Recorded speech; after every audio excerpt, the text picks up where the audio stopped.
Assalamualaikum warahmatullahi wabarakatuh. Waalaikumsalam warahmatullahi wabarakatuh. Baik, Bapak izin kami dari kelompok 9. Kami di sini akan mempresentasikan hasil diskusi kami tentang pelanggaran HAM di Ukraina, yaitu peran dan sikap Indonesia berdasarkan nilai-nilai Pancasila. Nah, sebelum masuk ke inti materinya, sebelumnya perkenalkan, nama saya Hirzi Aziz dari absen 17. Perkenalkan, nama saya Pak Hirzi Nahim dari absen 11. Nama saya nomor Firman absen 29. Nama saya Fatan Muhammad absen 12. Oke, lanjut. Di sini ada peristiwa. Peristiwanya, konflik antara Rusia dan Ukraina dimulai pada 24 Februari 2022 ketika Rusia melancarkan invasi besar-besaran ke wilayah Ukraina. Serangan tersebut menimbulkan kerusakan besar, korban jiwa, dan pelanggaran hak asasi manusia HAM seperti pembunuhan warga sipil, penyerangan rumah sakit, dan penyiksaan terhadap tawanan perang. Menurut laporan PBB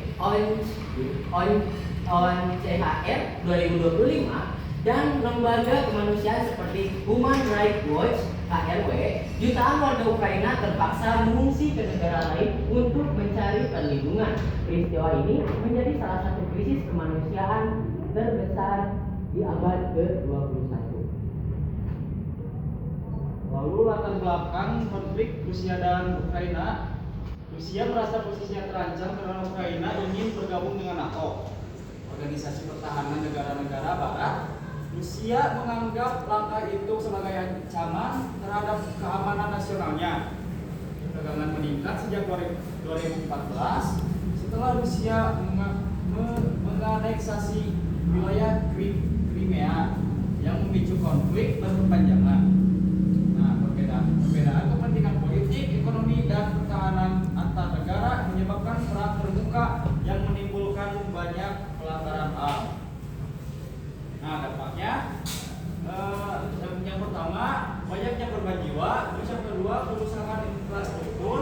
Terus yang ketiga, trauma sosial dan psikologis. Yang keempat, perang menyebabkan krisis pangan dan energi, memicu inflasi dan kelaparan di negara lain.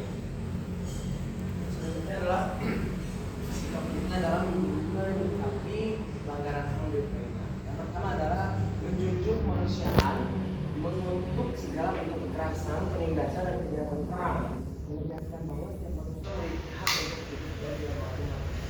Artinya seperti ini, kita sebagai warga dengan ideologi Pancasila harus mengerti lebih dahulu bahwa yang namanya perang pasti terjadi tidak semata-mata hanya karena kepentingan suatu pihak, tapi memang karena ada suatu hal yang melatar belakanginya.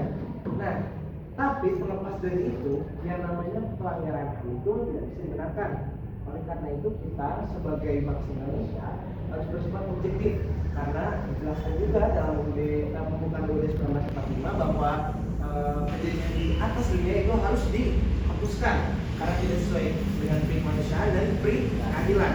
Nah, itu saja sudah cukup menjadi landasan kita untuk mendukung yang mana atau untuk kita berargumen seperti apa dalam kasus ini.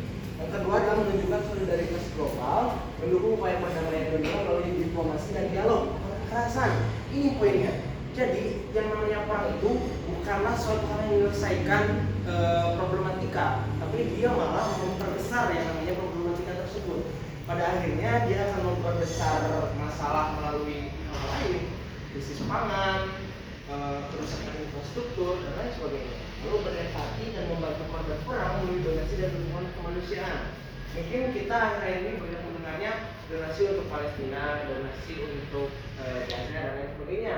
Tapi yang namanya untuk kemanusiaan tidak boleh pilih-pilih. Ketika memang kita ada rezeki, ada waktu, ada kesempatan untuk menyumbangkan harta kita bagi orang-orang yang terkena pelanggaran ini, ya sebisa mungkin kita menyisihkan sedikitnya harta kita. Lalu yang ketiga, berpegang pada nilai Pancasila, mengamalkan kemanusiaan yang adil dan beradab dalam sikap terhadap konflik, menjaga persatuan bangsa dengan tidak memihak secara ekstrim, tapi berpihak pada keadilan dan perdamaian. Ini yang saya katakan tadi, bahwa kita tidak bisa memihak satu pihak secara langsung hanya karena kita memandang pihak tersebut benar bersalah. Yang namanya perang itu tidak bisa dibenarkan, dan kita hanya dapat objektif atau berpegang teguh terhadap yang namanya keadilan. Yang terakhir adalah berperan aktif sebagai generasi muda, meningkatkan kesadaran tentang pentingnya perdamaian dan hak asasi manusia. Nah, kalau misalnya kita lihat banyak sekali anak-anak muda yang mengupload konten-konten tentang perdamaian di Ukraina. Karena apa? Karena sebagai warga dengan ideologi Pancasila tidak patut untuk kita hanya berdiam diri saja. Setidaknya jika kita tidak bisa membantu secara material, kita harus bisa membantu secara moral. Dalam bentuk apa? Dalam bentuk dukungan. Dukungannya itu bisa berupa dukungan kita dengan aspirasi-aspirasi kita, ataupun dengan pemahaman-pemahaman kita terhadap anak-anak muda agar mereka cenderung untuk menyukai yang namanya perdamaian. Lalu menyebarkan informasi yang benar dan menolak propaganda atau ujaran. Itu yang paling penting. Di zaman yang serba digital, serba digital, mudah sekali namanya propaganda disebarkan lewat hoax.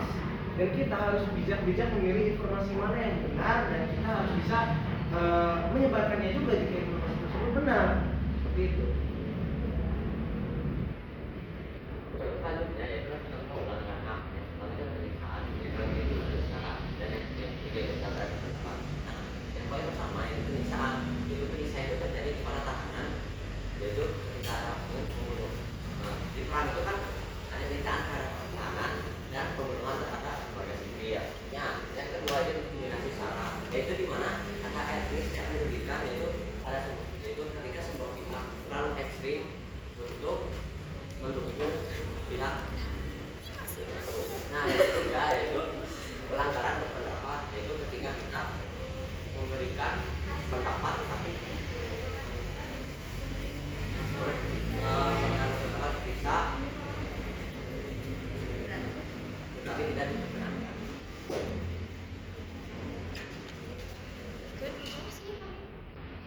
Mungkin segitu saja Bapak presentasi dari kelompok kami. Mohon maaf bila ada kesalahan kata ataupun perbuatan.